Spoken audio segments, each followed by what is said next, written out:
Hi, I'm Dennis. And I'm Esri. And today, to raise money for the Good Friday appeal, we're going to bring you a classic recipe. That's right, we're baking a fiction novel. In fact, Harry Potter. Here's one we made earlier. This is the teenage fantasy variety of novel, but you can flavor it your own way. Non-fiction, adult true crime, mystery, whatever you like. Whatever you like. So to begin with, we're going to start with a nice easy base. We're going to put in 3 cups of plot. So it doesn't have to be good plot, just whatever you have lying around. You know, we know you might not be able to get everything that you need. And next up, we're going to crack in 3 protagonists. So, unfortunately, it looks like our main character protagonist is a bit bland compared to the other 2, but look, I'm sure it'll work. It'll be fine. So let's crack them in there. There we go. Alright. So, then we need 1 cup of magic.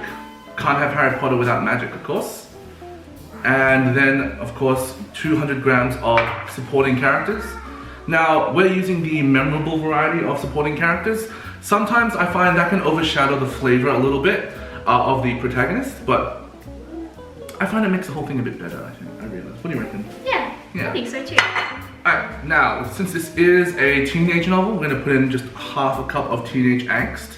So just going to put half of that in there.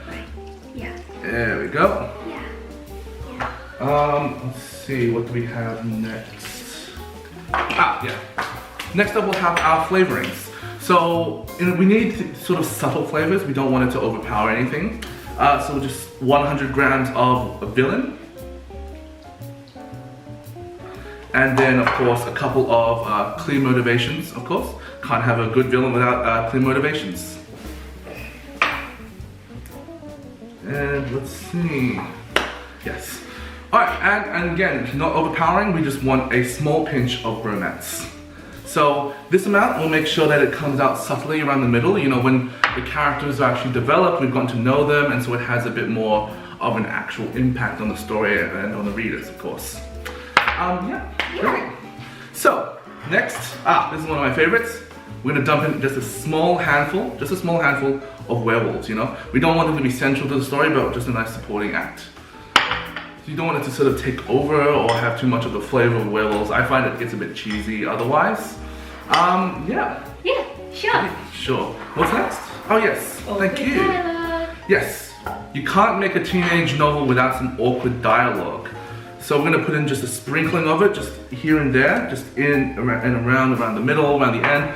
Just makes it seem more realistic of actual teenagers. Too much, of course, just becomes cheesy and overhanded, but you know, just a little bit.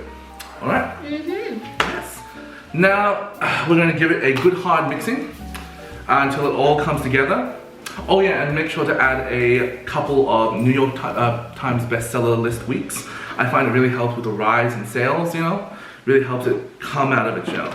Alright, give it a good beating until it just comes together, and then we'll pour it into a loaf tin and bake it.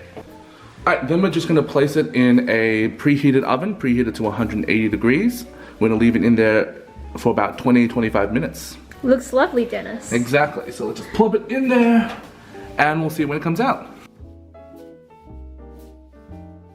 Alright, so we've let it bake for 20 to 25 minutes. Let's take it out and see what we have.